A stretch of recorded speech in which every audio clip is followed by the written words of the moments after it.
Well, the KwaZulu-Natal winter season is one of those places where you get all types of characters arrive here to come and make a living, come take all the poor KwaZulu-Natal boys' money away and, aggravate the hell out of us. But it gives us a great opportunity to be able to chat to these guys.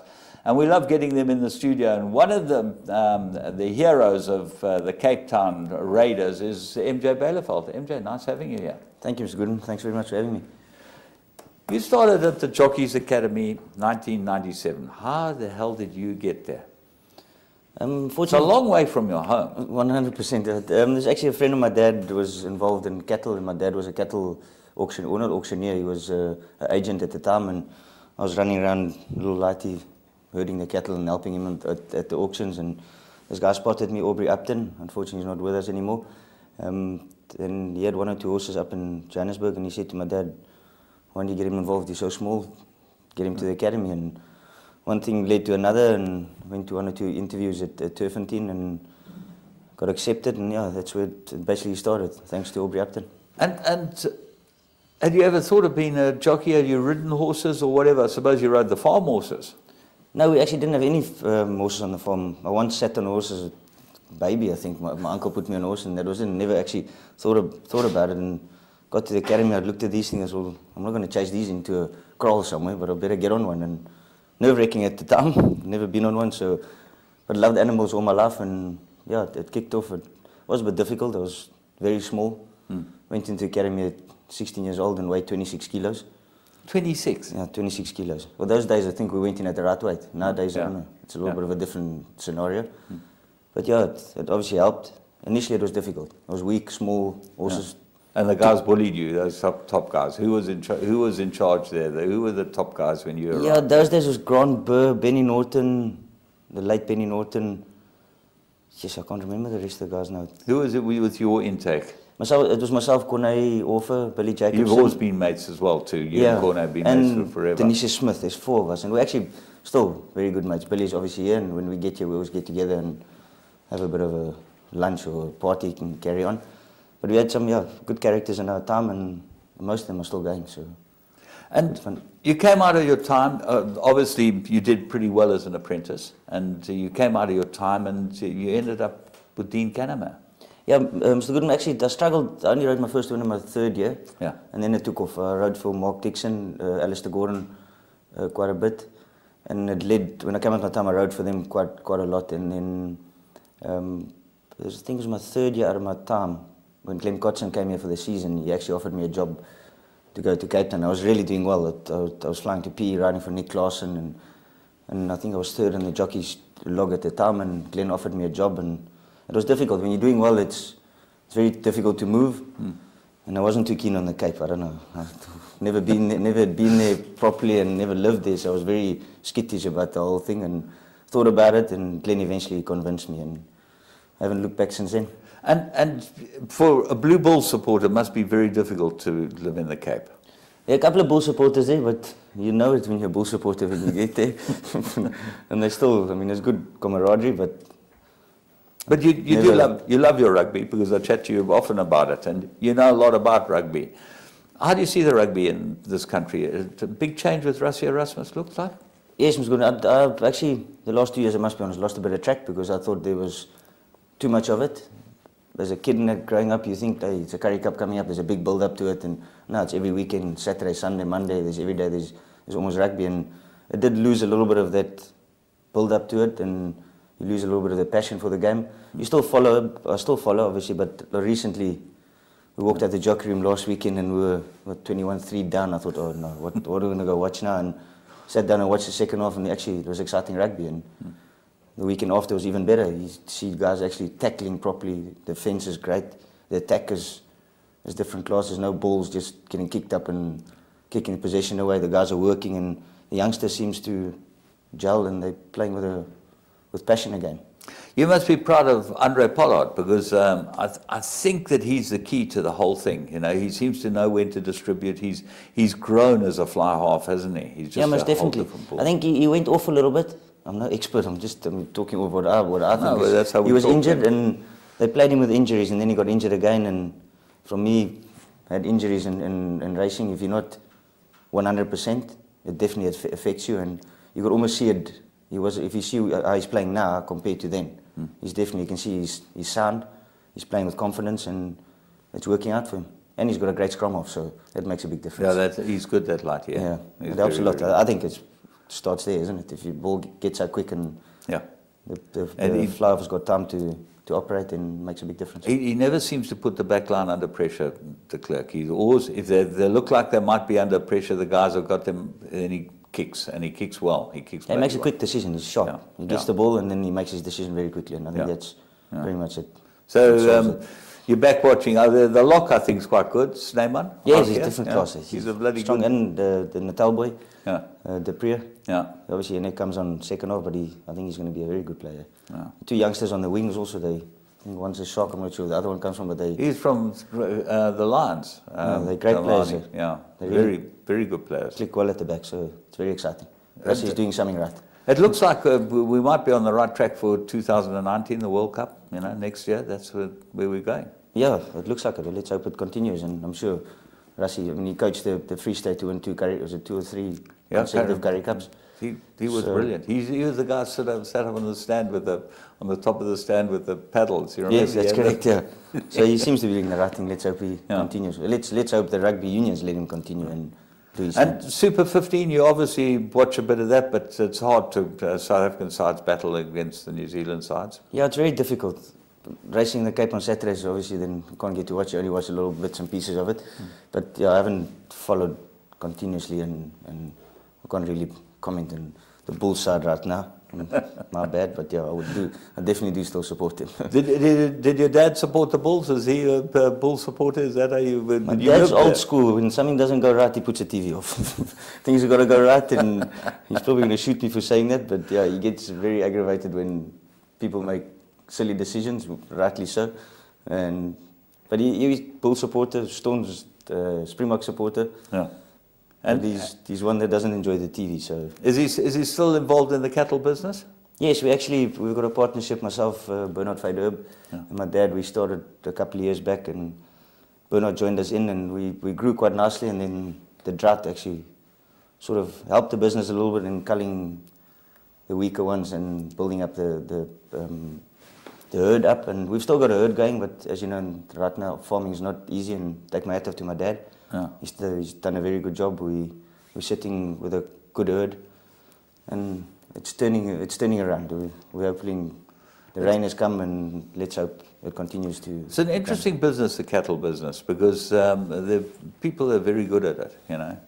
Buying and selling and it's difficult. It's obviously it goes on the markets as well. So the 1 month you're up, the next month you're down. I suppose my dad's been a maize or a corn farmer all his life, and really enjoyed the cattle on the side. And when we gave him this opportunity to do it, he really enjoyed it. He was actually the one that pushed it. And he's a good breeder, I'd say. So. What type of cattle are $7 or? We've got commercial. It's all mixed breed. My dad tries and breeds this like a proper meat cow, and try and get as much weight to them as possible. And it's been from Huguenot to Bonsmara, all different types of breeds. So it's all mixed. Liggeries, all sorts. You're talking about injuries, and you haven't had many bad injuries. Once you're kicked by a horse, that set you back a bit. Yeah, Mr. Goodman, actually, I've got quite a few, touch wood, not too many serious ones. I've broken both my collarbones. A horse kicked me, scapula broken, been concussed a few times. No, what was that? At the start, that horse kicked you? No, I was actually trotting back after a race. In the Langerman, a horse of Justin Snaith, called Ready to Attack, appropriately named. Trotted back and just basically... He just kicked you from... He basically... I trotted and there must have been a length behind him, and he just put his ears back and charged back and kicked me. But he had a habit of being a bit of a nasty horse. I believe he ran off the track and things like that. And at the time, they didn't pick it up. They kicked my knee open, and they just... unfortunately, I didn't go and have an MRI scan. I just had a scan, X-ray. Nothing was broken, and they just stitched it up. And a year later, or through the year, it started aggravating me a bit. And I went for MRI scan, and there was a chip floating around, a piece of cartilage, and went for a arthroscopy a year later, and it seemed to have settled. It gave me a bit of problems, but then now it seems to have settled it. doesn't worry you when it gets cold there in the winter in Cape Town. That's why you come up here. That's it, to run away from the cold. That's for sure. And then you broke your thumb. Yes, that's right. That was last season here in Durban. I fell on the soft poly. So yeah. That's a bloody aggravating injury, isn't it? Because you can do nothing. You know, Yeah, at the time I didn't think it was broken, and then obviously went for X-rays and that, and picked it up, and they had to put a plate in. But it was very quick. I was after 4 weeks, I was back on horse, but yeah, I've had 1 or 2 seasons continuously with injuries. But let's hope, touch wood, it's really been good now, and it's going Keep forward. going. Yeah. Sure. Ladrika, was that her first big Group 1 winner? No, actually, my first Group 1 was on Disappear for Cyril Nadu. Okay. I picked the ride-up. Kevin Derrida was supposed to ride him. And then Ladrika was my second one. Yeah, there was a Cape Guineas for Mr. Kahneman. For the Kahnemans. First Guineas, yeah. He ended up racing in Dubai. I think That's he raced until he was like 10 years old. Yeah, that's correct. Yeah. It was a good horse. He wasn't very big, but he had a very good action. And I think it would be beaten Mother Rush, if I'm not mistaken. Yeah, yeah. Very good horse. But your career really has taken off when you joined Vaughan Marshall, and you've got a hell of a relationship, you two guys. Yeah, I think moving to the Cape with Glenn helped a lot, and then I worked for him for 3 years, and then things didn't work out, and then I went to Mr. Kahneman, won the Guineas, which is a great race, I feel, to win. There's obviously a few others. And then we split up and started working for Mr. Marshall, and we haven't looked back. I mean, I haven't looked back really. For some reason, we click well. I mean, do a lot of work at home, and from the babies to the older horses. I really enjoy it, working as a team. We've got Adele there. Yeah. She does a good job in the winter season. Unfortunately, can't be there all the time to work in it, but to work for a team, I don't know, I'm a team player, and it seemed to have worked. You really seem to be a team player, because there's in your career you can name like 5 or 6 trainers that you've been close to and worked for in 20 years, you know, which is very, very good for a jockey. Most jockeys tend to float a bit, but you and Vaughan are certainly something to behold. That was Tapper North. Just chat about him a bit, because I think he's the most magnificent horse I've ever seen. I think he's a serious horse. You know, he won the Guineas from draw 15. It was a great one. Really quick and well. And then in the Derby, the yard picked up a virus, and I don't know. People say the horse never stayed in it, but I know from working with the horse, and Mr. Marshall knows himself also. You could just see that the horse was doing his best at work, but there was just that lack of that extra which he always had. And he took it. The whole yard was taking a little bit of time to recover from that virus. I mean, we had a win and won the Guineas, and only I think a month later we had a win on Mete again. So been a bit spoiled having winners all the time, but I think that definitely affected the yard. He's a serious horse. He came here, he needed his first run. He was a bit lost under the lights, and last time I might have been a little bit too confident and rode him a little bit too confident. He got there to win, and the other horses ran past him, but he's come on plenty from the run. I thought he stayed the whole 2,000 meters. He's a young horse, he's a big horse, but he's very immature and a baby. He's still a baby, so another 6 months down the line, he's going to be a serious horse. Is he going to run in like the what would it be, one of those, the 1800 Champions? Yeah, the last chat, I think Mr. Marshall and I had, and obviously with the owners, I think it was a Champions Cup he's going for. Champions Cup. And then he'll go. And there was never a plan, I don't think, for running him in the July. Mr. Marshall just said that he might be a little bit of too big of a baby, and there's bigger fish to fry next season. He'd obviously be a Met horse. I think so, yeah. Most definitely Queen's Plate Met horse. Down the line. You never won the Met. No, ran second. Unfortunately. You've been actually very stiff in big races, because you won the July and they took it away from you. They must still burn you. Yeah, at the time you sort of wanted to put it away and behind you and get over it. Every now and then I look at the pictures and like, it wasn't nice, but yeah, you crack on, and you know, it's one of those things that I feel in the sport that makes you stronger. It does hurt inside. I mean, you'd like to have it on your CV, and for a while you think about it, but then you've got to get over it. It makes you stronger, and you've been in that situation, so avoid it now and just go forward. So that's how I feel. This year's July, what's it look like for you? Yeah, it's just an open race. Must be honest, from the day the nominations went in, a couple of big horses left, and after the Cape season and the Joburg season, so it's very open. And now with the weights that have been published tomorrow, it will be very interesting to see how the horses come. But it's very open, I thought. African Night Sky looked like he's had a great prep going into the race. But then there's a weight factor, but it's very open. Yeah, there are a number of horses that look like they're going to have chances in the race. You haven't named your colours to the wall at this stage. You've got a couple of options. Yeah, a couple of options. We'll wait and see where the weights come out and see what goes on. Hopefully I can get another pickup ride like Wiley Hall and see what happens. How did you end up getting him, Wiley Hall? Thanks to my agent, Andrew Harrison, at the time, a youngster from 3A Racing. Yeah.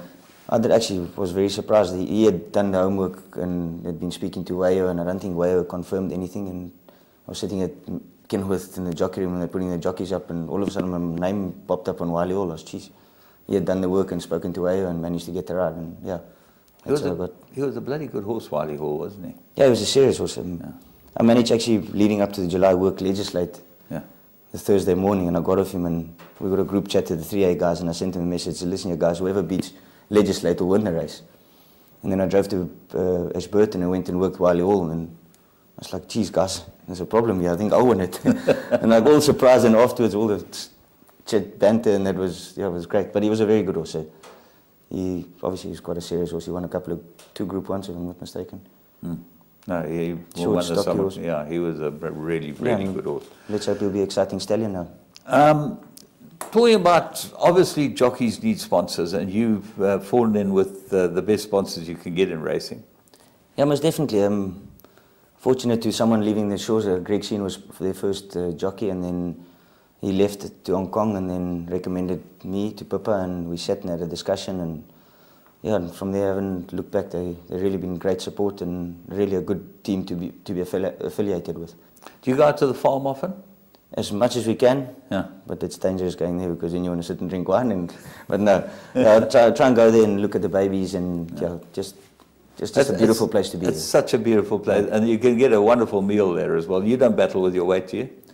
I've been a little bit fat of late, but yeah, no, I think we need to get back in the gym. No, but the restaurant is fantastic. Philip and Michael, they do a fantastic job. Pippa, great on the farm, and they've bred some brilliant horses. So it's very easy to promote the farm.